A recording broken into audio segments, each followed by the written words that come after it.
Well, obviously, this is a week that we're really focused on trying to make a lot of improvement based on what we saw in the scrimmage. And, I'm never quite as pleased as I would like to be based on what we do when you're practicing against each other. If one team does something good, that means the other team probably didn't do it quite so well. So that's a little bit of an issue. But the things that I think we want to definitely be able to continue to have is we got to be able to give effort, play with toughness, and we have to have more guys that can execute and do their job without making mental errors. And every time we have a mental error, we have a bad play. I don't care if it's on offense, defense, or special teams.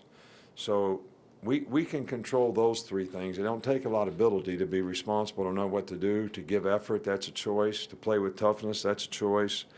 So that's something that I think we really need to stay focused on here and push the players through so that we can make the kind of improvement that we need to make. We got a few guys that are nicked up, so that Deshaun Hand had back spasms today, so he was out to practice early and went in, and Dalvin Tomlinson is sick. We are getting Eddie Jackson back out there, and he's starting to do some stuff, so that's good for him. Richie had his surgery. Everything went really well, so we expect a full recovery from him. The other thing that makes it even more confusing now is we overload our players a little bit with things that typically this time of year that we see from other teams that we don't see from our own team. So that makes it a little bit even more confusing and complicated in terms of the multiples that are created where they can make mental errors. But I've always been kind of a whole part whole guy. Throw it on the wall, see what sticks, pick it up, throw it again until they get it. So it's a little frustrating right now that we are where we are, but we're making progress to get where we need to go. So I'm excited about the approach that the players have had so far this spring. The coaching clinic's coming up this week, and we've got some great speakers at the clinic: Tony Dungy, Steve Spurrier, Bill Polian, Frank Beamer, Jeff Stoutland, who was a great offensive line coach here and is a great one in the NFL as well. So we got a lot of really good coaches speaking at the clinic. We always try to make this the one thing that we can do for the high school coaches who do a great job of developing talent for us and promoting our game so that more guys play it and have fun playing it. It's the one thing we try to do for them. So we're really looking forward to that getting started tomorrow night. One other thing that I would like to speak about is, when A-Day comes, A-Day is a special day around here, and I want our fans to know that it's really important to our players, how they support our team during A-Day. And, that's something that we've been really special at, that I think other people are trying to sort of copycat to make their game a big thing so that they can say they had the most people at the spring game and all that. And I think it's important that our fans show that they have just as much interest and enthusiasm for the program as they've ever had, and they continue to come and support the team at this time of year. So we're working hard to get ready for that game, and I know our players really look forward to it, and always special to them if we have a great crowd there. Start up front with Mark, front right. Yeah, I know when we talked to you after the scrimmage on Saturday, you said you watched the film of the quarterbacks to see how they did. How did they do on the film, and how are you splitting those reps this week? We haven't changed how we're doing the reps. We're still giving everybody a chance. I think the guys that have the most knowledge and experience played the best. But we also recognize, when I say that, I'm talking about Cooper Bateman's been in the system the longest, and David Cornwell, they probably played the best. The two younger guys, even though they demonstrated that they have a tremendous amount of upside in terms of the way they played, their consistency in performance because of their confusion, lack of knowledge and experience, poise under pressure, whatever you want to talk about, which is not unusual or uncommon or surprising for young guys the first time they go out there. they probably weren't quite as consistent as the other guys. So we're continuing to try to, give everybody an opportunity, and I think we'll probably do that the rest of the spring. Okay, left in the middle with Michael. With guys you have moving around different positions, different experiments this spring, does it take a certain kind of person to be able to adjust and move to that kind of role, or is it just more based on the need at a position? Well, I think that, the more diversity a player has, which, part of that is ability to adapt, ability to adjust, is critical to the guy's, future as a football player. The more different things you can do, the more different things you can play, the more value you have to this team or some other team you play for someday. So, but I also think when, guys learn how to adapt and develop at positions and understand concepts, they're more adaptable in the game. All right, so when something comes up in the game that we have to adjust to on the sidelines that we didn't practice or we didn't see, they can make those adjustments better because they understand the concepts and they've been exposed to it in different ways. So I think that's, really important. I remember when we used to play the 49ers when I was at the Cleveland Browns and Bill Walsh was the coach. I would say, look, they're going to run this pattern. This is how we match the pattern conceptually. But they're going to run out of a different formation where somebody else is going to have to do it than the way we practiced it, because that's the way it happens every week. Well, so I might play Mike, which puts me in a certain position, but the way they run the pattern, I'm really got to do what the Will did. So the more you understand about this, I think the better you can be and we can be, and the more diversity you have as a player, the more value you create for yourself. Back on the side with Ben. Yeah, when you meet with underclassmen who are thinking about entering the NFL draft after the season, generally, what do you talk about in those conversations? Is it about their role for the next season, strengths, or places to improve? Or are there any similarities in those conversations with what you might have with recruits? No, I think that the big conversation, are you talking about our players? Yes. That conversation is all about value. And, if you get a third-round grade, all right, here's what your value is. This is how much you're going to make. This is the contract that you're going to have. Now, can you improve your draft status by coming back to college and doing these things? And we've had 6 or 7 guys that have had second and third round grades who have become first-round draft picks, in some cases top 15 picks, and made a significant amount more money because they created a lot more value for themselves by coming back to school. And they graduated, which has a tremendous amount of value. Jaron Reed, he had a 3rd or 4th round grade a year ago. Now they're talking about him having the potential to be a first-round pick. You know how much value that is? You know what I mean by value? Yeah, it's a lot. Well, we have the scale of how much it really is, and a lot of our players see that value.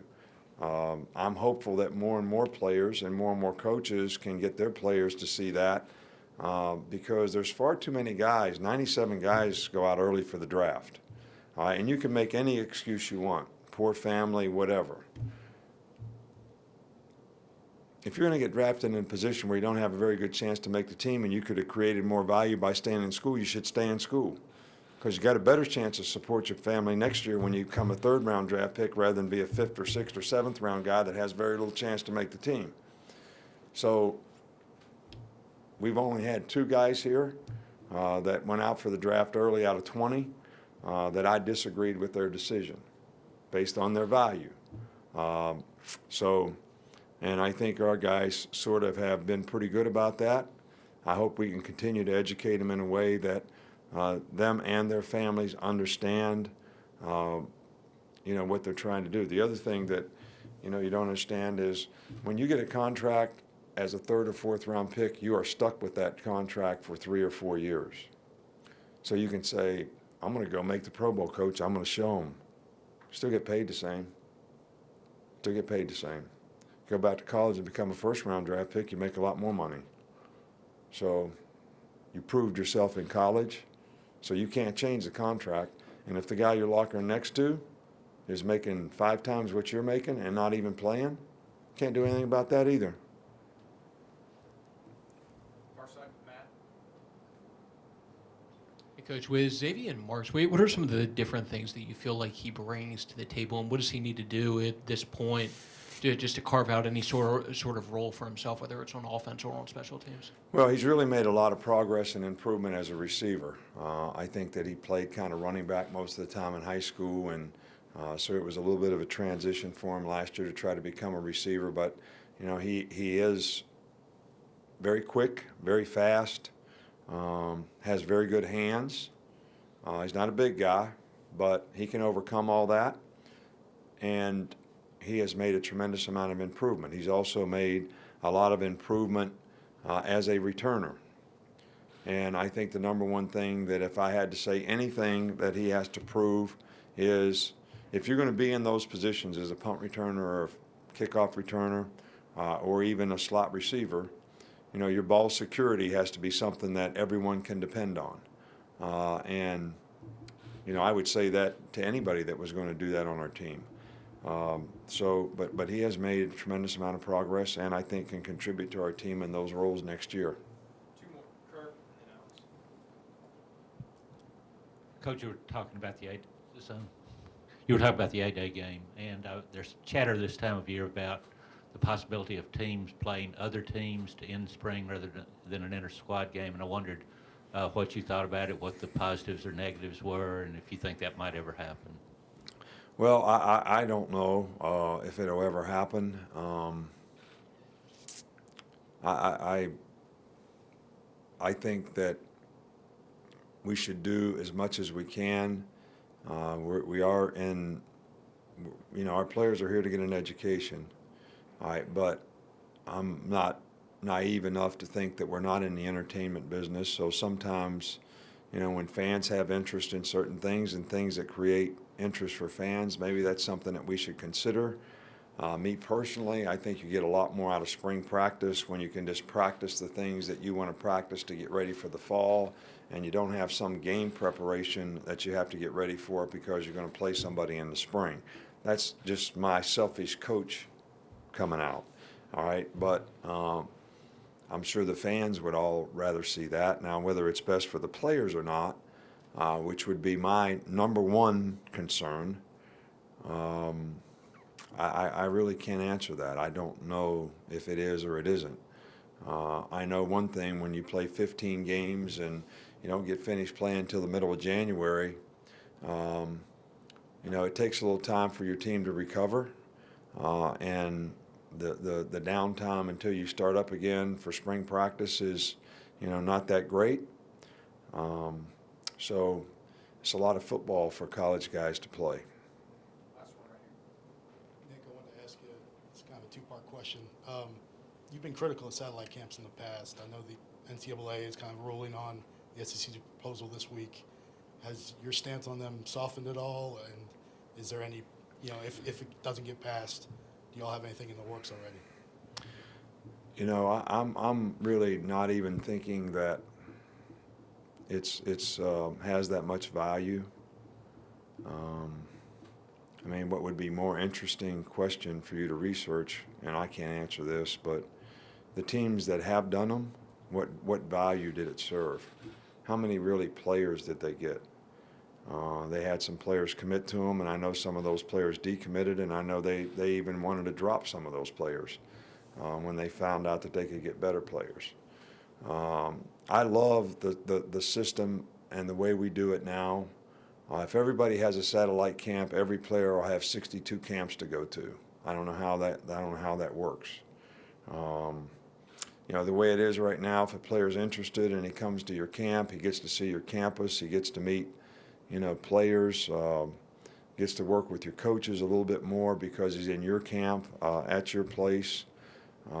So I think there's a lot of value and our camp has never changed philosophically in that our camp is not just a recruiting camp. Our camp is to promote and develop and help improve football players for their team. And I think we can do that a lot better here in a 3-day camp than we can running all over the country doing satellite camps just for recruiting purposes. We already have combines with, Nike. We already have the opening. We already have all these things that are great for the players. So how many teams play Division I football? Are we all going to go have a satellite camp in every metropolitan area? That means they'll have 113 camps in Atlanta, 113 in Tampa, Orlando, Miami, Dallas, Houston. I mean, sounds like a pretty ridiculous circumstance to me for something that nobody can really determine, did it really have any value anyway?